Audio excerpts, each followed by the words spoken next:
رحمت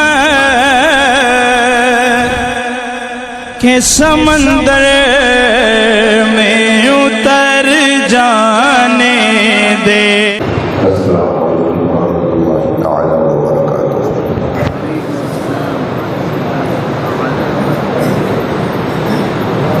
نحمده ونصلي ونسلم على حبيبه الكريم أما بعد۔ أعوذ بالله من الشيطان الرجيم، بسم الله الرحمن الرحيم۔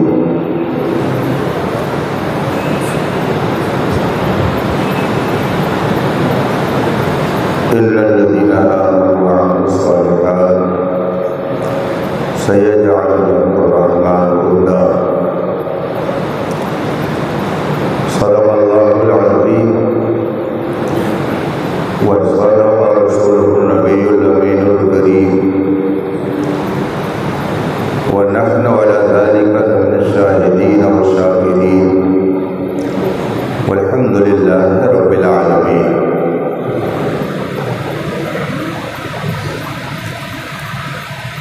بزم پاک میں جلوہ فرما اساتین ملت، حاضرین باوقار، بالخصوص شہزاد حضور صدر الشریعہ ممتاز الفقہاء سلطان المناظرین حضور محدث کبیر دعوت برکاتہ العالیہ،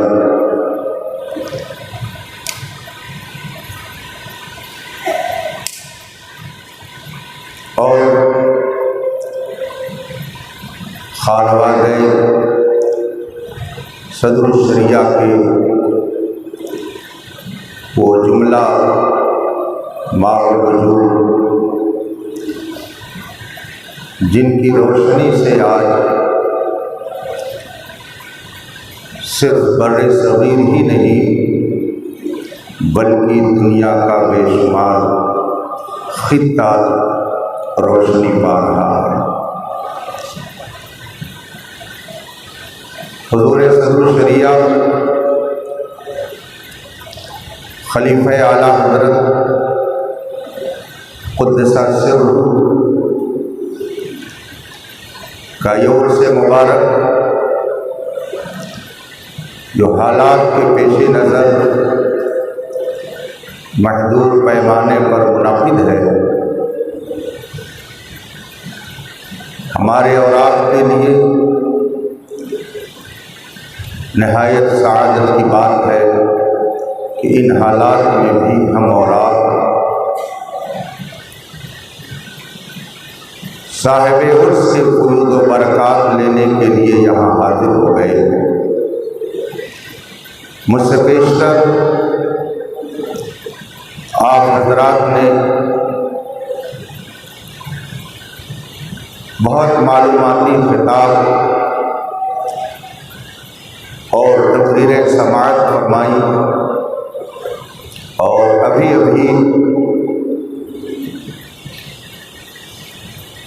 جو ولولہ خیز خطاب آپ نے سنا، انشاءاللہ اس کی دھمک بہت دنوں تک پوری دنیا میں محسوس کی جائے گی۔ دو چند منٹ کے لیے میں آپ کے درمیان حاضر ہوں۔ آئیے مصطفیٰ جان رحمت سرور کائنات فخر موجودات علی تحیت و ثنا کی بارگاہ قدس میں درود و سلام کا نذران عقیدت پیش کریں اور پڑھیں۔ اللہم صلی علی سیدنا و مولانا محمد معدن الجود والکرم و آلہ الکرام اجمعین۔ حضرات، اللہ رب العزت اپنے دین کی حفاظت کے لیے ہر دور میں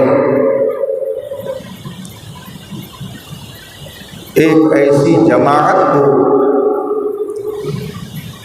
کھڑا کرتا رہے گا جو اسلام پر ہونے والے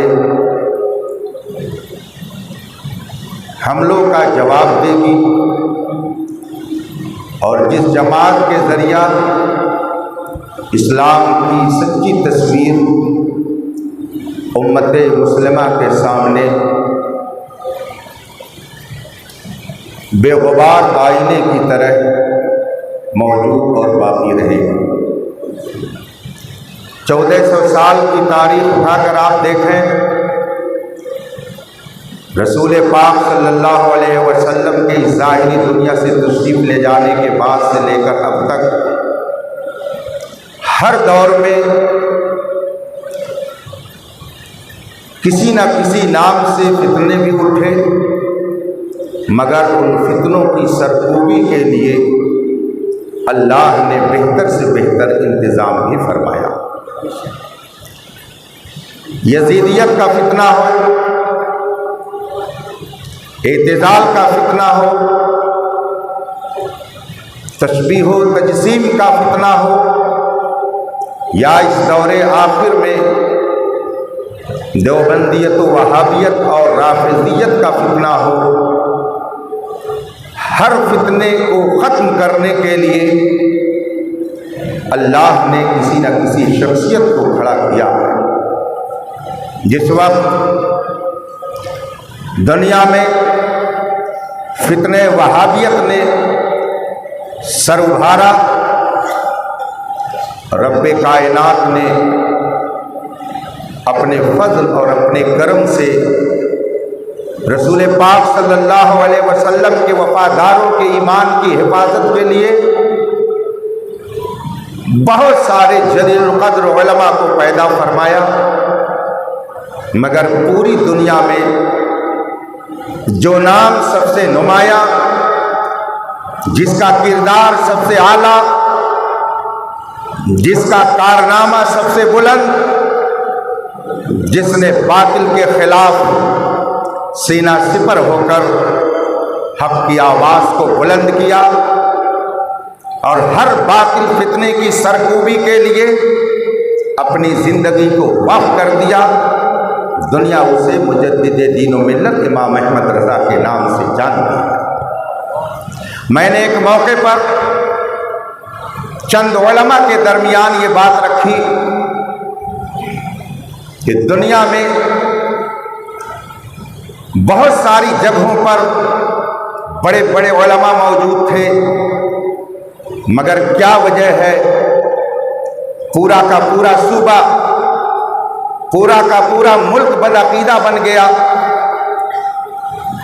مگر ہندوستان ہزار کوششوں کے باوجود وہابیت و بدعقیدگی کی گود میں مکمل طور سے نہیں جا سکا، بلکہ 70 سے 80% تک مسلم آبادی آج بھی اپنے نبی کے ساتھ سچی وفاداری کا دم بھرتی ہے۔ کیا وجہ ہے؟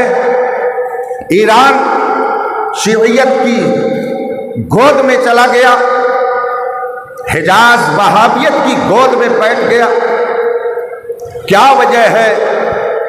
بے شمار ممالک بدعقیدگی کی زد میں آ گئے، مگر ہندوستان آج بھی نبی کے وفاداروں سے بھرا ہوا ہے۔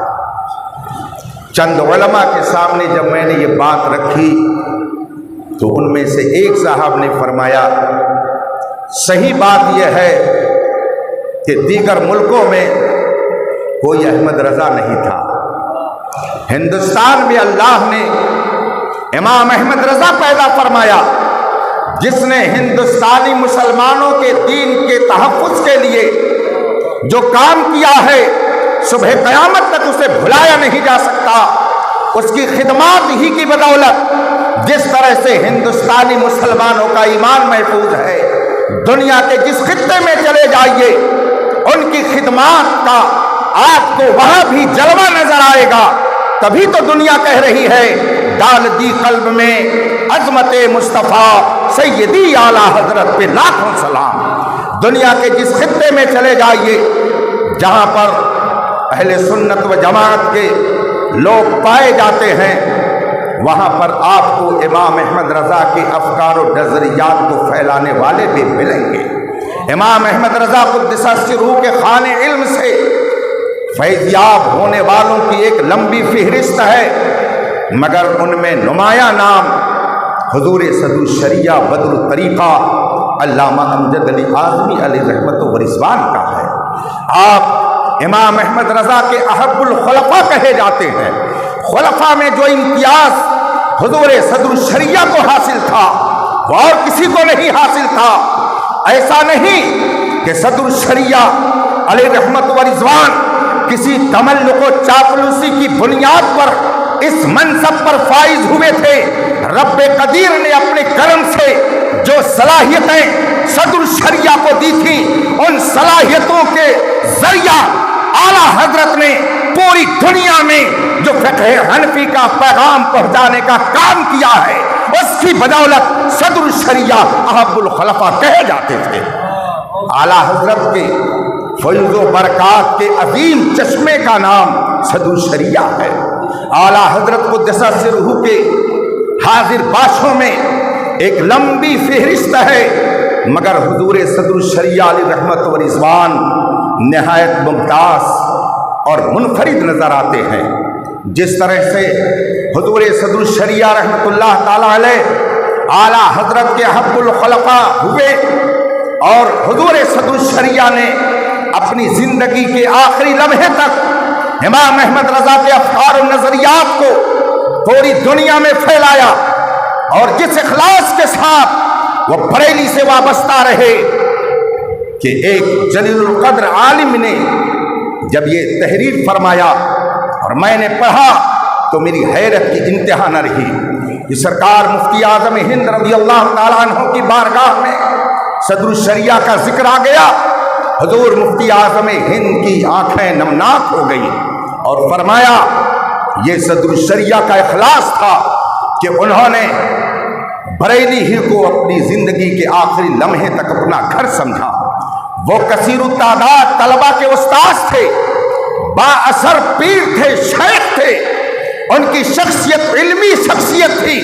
اگر وہ چاہتے تو اپنا ایک الگ دارالعلوم قائم کر کے اس پر تنہا قابض ہو جاتے، مگر اخلاص نے انہیں یہ کرنے نہیں دیا۔ انہوں نے بریلی ہی کو اپنا وطن سمجھا، جس کے اخلاص کی داستان پوری دنیا میں پڑھی جا رہی ہے۔ اس ذات کا نام صدر الشریعہ ہے۔ اس ذات نے قوم کو جو عطا کیا، پوری جماعت کے خانوادوں کے آپ حالات معلوم کر لیجئے تو آپ کو یہ محسوس ہوگا کہ حضور صدر الشریعہ کا فیضان جس طرح سے آج پوری دنیا میں عام و تاب ہے، آپ کو کم خانوادے اس طرح سے دکھائی دیں گے۔ حضور صدر الشریعہ رحمت اللہ تعالی علیہ نے امت مسلمہ کی رہنمائی کے لیے ایک عظیم کتاب جو بہار شریعت لکھی۔ جماعت اہل سنت تو جماعت اہل سنت ہے، کسی بد عقیدہ طبقے میں بھی آج تک اس کے مقابل کوئی کتاب نہیں لکھی جا سکی۔ زبان اتنی سست اور شائستہ، 100 سال پرانی زبان۔ آپ دوسرے مکتبہ فکر کی کتاب کو اٹھا کر کے دیکھیں، بہشتی زیور پڑھیں، غالباً اسی زمانے میں وہ کتاب بھی لکھی گئی، مگر اس کی زبان آپ دیکھیے اور بہار شریعت کی زبان آپ دیکھیے تو آپ کو کھلا ہوا فرق محسوس ہوگا۔ بہار شریعت کی زبان ایسا محسوس ہوتا ہے کہ آج کے ماحول میں لکھی ہوئی زبان ہے۔ اس زمانے میں جو اردو بولی جاتی تھی اس سے ہٹ کر کے صدر الشریعہ نے جو زبان استعمال کی، جو سلاست ہے، جو روانی ہے، جو عمدگی اس کے اندر ہے، جو ترکیب کا حسن ہے، آج بھی الحمدللہ اس کے جلوے سے لوگوں کی آنکھیں روشن ہیں۔ جبکہ آپ بہشتی زیور اٹھا کر کے دیکھ لیجئے تو پتہ چل جاتا ہے چند سطر پڑھنے کے بعد ہی کہ یہ اس زمانے کی کتاب نہیں ہے، کسی اور زمانے کی کتاب ہے۔ میں اسے بھی صدر الشریعہ کی ایک کرامت کہتا ہوں، ایک کرامت سمجھتا ہوں کہ 100 سال پہلے جو زبان استعمال کی گئی اس کا جادو آج بھی لوگوں کے سر چڑھ بول رہا ہے۔ حضور صدر الشریعہ رحمت اللہ تعالی علیہ نے جس وفاداری کے ساتھ امام احمد رضا کے افکار و نظریات کو پوری دنیا میں پھیلایا۔ حضور صدر الشریعہ علی رحمت و رضوان کے بعد آپ کے شہزادوں نے ہند و پاک میں جو کام کیا، علامہ عبد المصطفیٰ اظہری علیہ رحمت و رضوان نے پاکستان کی سرزمین پر جو عظیم الشان کارنامے انجام دیے، آپ اسے بھی مطالعہ میں لا سکتے ہیں، مگر ہم جنہیں اپنے ماتھے کی آنکھوں سے دیکھ رہے ہیں، جن کے کارناموں کو ہم سن بھی رہے ہیں، دیکھ بھی رہے ہیں، ماتھے کی آنکھوں سے جس کا مشاہدہ کر رہے ہیں، وہ ذات حضور محدث کبیر کی ہے۔ ہندوستان کے جتنے وہ خانوادے جو اعلیٰ حضرت کے خلفاء کے خانوادے ہیں، جہاں جہاں اعلیٰ حضرت کے خلفاء موجود تھے، آپ ہندوستان پر نظر دوڑا کر کے دیکھ لیجئے، ان خلفاء اعلیٰ حضرت کے شہزادگان میں ایک ذات محدث کبیر کی ملے گی کہ کل جس طریقے سے مسلک اعلیٰ حضرت پر حضور صدر الشریعہ مضبوطی سے قائم تھے، آج ان کا شہزادہ ہی نہیں بلکہ پورا خانوادہ انہی افکار اور انہی نظریات کو لے کر کے پوری دنیا میں اپنی خدمت وقف کیے ہوئے ہے۔ حضور محدث کبیر کے بارے میں ابھی بہت شاندار باتیں آپ نے خطیب لاسانی، خطیب ہردل عزیز، معتمد و مستند حضور محدث کبیر علامہ مفتی شمشاد صاحب قبلہ سے آپ نے سماعت کیا۔ مجھے 25 سال پہلے کی بات یاد آ گئی جب حضرت مفتی شمشاد صاحب حضرت کے حوالے سے گفتگو کر رہے تھے۔ یہ لفظ ممتاز الفقہا یہ غالباً اسی شاگرد نے پہلی بار استعمال کیا تھا جس کے تعلق سے ابھی بہت ساری باتیں آپ نے سماعت کر لی ہیں۔ جب آج سے 25 سال پہلے سن 1994 میں فقہی سیمینار میں شرکت کرنے کے لیے پہلی بار حاضر ہوا، حضور محدث کبیر کی تنقیح، آپ کی تدقیق اور باریک بینی اور پھر بحث و مباحثہ جس انداز سے لوگوں نے دیکھا اور ایک ایک مسئلے پر ایسی جرح و قدح اور اس طریقے سے آپ نے تدقیق اور تحقیق کے دریا بہائے، اسی موقع پر اسی صاحب نے کہا تھا کہ محدث کبیر تنقیح کے بادشاہ ہیں۔ جو کل تک تنقیح کا بادشاہ تھا، آج بادشاہ کے چپراسی کی حیثیت بھی تمہارے نزدیک غالباً نہیں ہے۔ یہ انقلاب کیوں آ گیا؟ نظریں بدل گئیں تو نظارے بدل گئے۔ اللہ تبارک و تعالی ایسوں کی اصلاح فرمائے اور ہمیں اپنے اسلاف کے نقش قدم پر چلنے کی توفیق عطا فرمائے۔ مجھے اچھی طرح سے یاد ہے جب گفتگو ہو رہی تھی شیئر بازاری کے حوالے سے، گفتگو ہو رہی تھی انشورنس کے حوالے سے، جیون بیمہ کے حوالے سے، اور جب حضور محدث کبیر کے سامنے لا کر کے انہوں نے اپنی باتوں کو رکھا اور اعتراض در اعتراض حضور محدث کبیر نے ایک ایک جملے پر جب فقہیات کی روشنی میں گفتگو شروع کی، سب حیران و پریشان تھے اور ان کو کہنا پڑا کہ یہ صرف فقیہ ہی نہیں ہے بلکہ اپنے دور کا ممتاز الفقہا ہے۔ جو ممتاز الفقہا ہو، جو محدث کبیر ہو، اگر کوئی اسے آنکھ دکھانے کی کوشش کر رہا ہے تو گویا یہ ہمالیہ پہاڑ سے ٹکرانے کی ناکام کوشش کر رہا ہے۔ اللہ تبارک و تعالی اپنے حبیب کے صدقے میں انہیں سمجھ عطا فرمائے۔ ابھی حضرت علامہ مفتی شمشاد صاحب نے فرمایا کہ یہاں عید کر رہے ہیں اور دوسری جگہ کہہ رہے ہیں کہ مطلع صاف تھا، وہ عید غلط ہوئی، وہ کسی اور جگہ کی بات نہیں، وہ میرے شہر خلیل آباد ہی کی بات ہے۔ ایک صاحب نے خلیل آباد سے یہاں فون کیا اور کہا کہ آپ بتائیے مطلع کیسا تھا، شہادت کیسی تھی؟ تو انہوں نے کہہ دیا کہ مطلع تو یہاں پر صاف تھا، اس لیے وہ شہادت صحیح رہی۔ بعد میں جب میں نے معلوم کیا تو وہی بات ثابت ہوئی جو ابھی حضرت نے فرمائی ہے کہ انہوں نے بھی عید جمعرات ہی کو کی۔ اب اس کو نفاق کہا جائے کہ کیا کہا جائے کہ ایک طرف تمہارے نزدیک عید صحیح نہیں ہے اور دوسری طرف تم عید کر رہے ہو، اس کا مطلب ہے کہ تمہیں شریعت نہیں نہیں پیاری ہے، تمہیں اپنی طبیعت پیاری ہے۔ جب تم نے چاہا حضور محدث کبیر سے بغض ظاہر کر دیا، اور جب دیکھا کہ حالات کچھ اور ہیں تو انہی کے صف میں مل کر کے تم بھی اللہ اکبر کہہ کے کھڑے ہو گئے۔ اللہ تبارک و تعالیٰ ایسے لوگوں کی بھی اصلاح فرمائے۔ رفیقان محترم، اس وقت ہم لوگ جس مسجد میں بیٹھ کر یہ عظیم الشان پروگرام دیکھ رہے ہیں اور اس میں شرکت کر رہے ہیں، یہ مسجد بھی حضور محدث کبیر کی محنتوں کا نتیجہ ہے۔ گھوسی کو حضور محدث کبیر کی ذات نے پوری دنیا میں متعارف کرایا ہے۔ وقار کی نظر سے گھوسی کی سرزمین کو اگر لوگ دیکھتے ہیں تو جب گھوسی کا ذکر آتا ہے تو حضور محدث کبیر کا سراپا لوگوں کے ذہن میں آ جاتا ہے۔ حضور محدث کبیر نے گھوسی کو وہ نعمتیں دی ہیں، علماء کا ایک جمع غفیر دیا ہے۔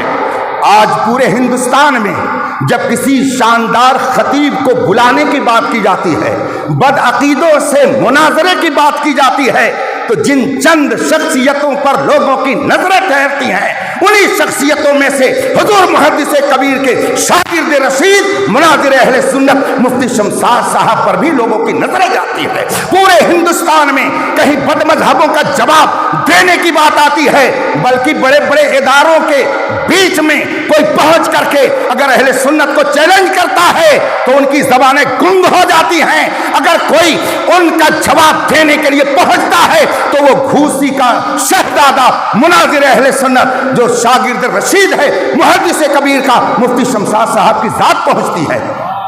جب بدعقیدوں کے جواب کی بات آتی ہے تو لوگوں کی زبانیں گنگ رہتی ہیں، اور جب استاذ پر کیچڑ اچھالنے کی بات آتی ہے تو فوراً ویڈیو بنا کر کے لوگ اس کو نشر کرتے ہیں۔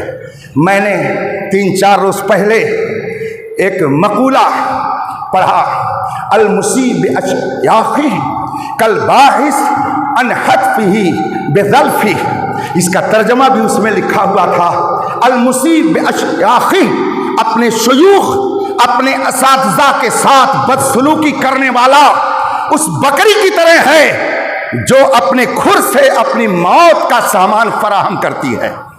جو لوگ اپنے مشائخ اپنے اساتذہ کے ساتھ بدسلوکی کرتے ہیں اور بلا وجہ بدسلوکی کرتے ہیں، وہ اس بکری کی طرح ہیں جو اپنے کھر سے اپنی موت کا پیغام خود لے کر کے آتی ہے۔ حضور محدث کبیر نکالی سینکڑوں نہریں کہ پانی کچھ تو کم ہوگا، مگر پھر بھی میرے دریا کی طغیانی نہیں جاتی۔ پورے شرق و غرب میں آپ ہندوستان کے جس خطے میں چلے جائیے، میں نے اس دوران مخالفین سے بھی پوچھا، آپ بتائیے محدث کبیر کے معیار کا کون ہے؟ علم حدیث میں ان کے معیار کا کون ہے؟ علم فقہ میں ان کا ہم پلہ کون ہے؟ تقوی اور طہارت اور احتیاط میں ان کے برابر کون ہے؟ حق گوئی اور بے باکی میں ان کا مد مقابل کون ہے؟ اور اس عمر کو پہنچ کر کے مسلک کا درد رکھ کر قوم میں جانے والا، اس عمر میں اپنے آرام کو تجنے والا کون ہے؟ تو برجستہ کہتے ہیں کوئی اور نہیں، محدث کبیر ہے۔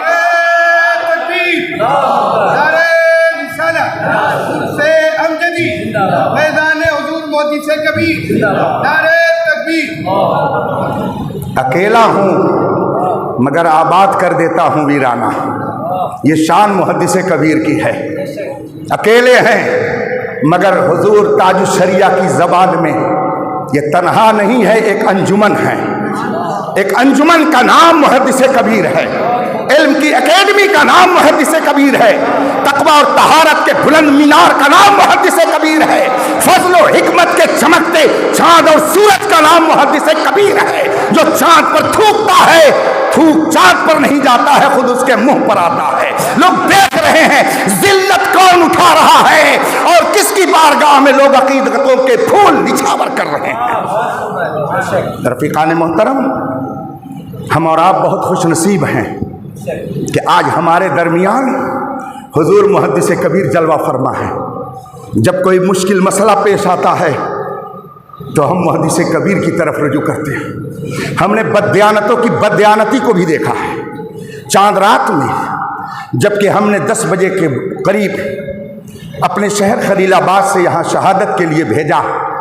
12 بجے کے قریب رات میں میرے ایک استاد محترم کا فون آیا، فرمانے لگے مولانا میں ذرا متردد ہو گیا، شک و شبہے میں پڑ گیا ہوں۔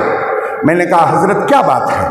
انہوں نے فرمایا میں نے شہادت کے لیے گھوسی بھیج دیا ہے، لیکن فلاں صاحب نے فون پر جب مجھ سے بات کی تو انہوں نے کہا کہ 3-4 لوگوں کی شہادت غیر معتبر ہے، تبھی سے میں پریشان ہوں، کروں تو کیا کروں؟ ان کی اس بات سے میں شک میں پڑ گیا ہوں، شہادت کے لیے تو میں نے بھیج دیا ہے۔ ہم نے کہا حضرت کہاں سے بتایا؟ کہا وہ کہہ رہے تھے بہار شریعت میں لکھا ہوا ہے کہ جب مطلع صاف ہو تو ایسی صورت میں کثیر لوگ چاہیے، اس لیے کثیر تو ہے نہیں 4، تو میں تردد میں پڑ گیا ہوں۔ میرے بغل میں بہار شریعت رکھی ہوئی تھی، میں نے کہا حضرت اگر اجازت ہو تو آگے کا جملہ بھی میں عرض کر دوں۔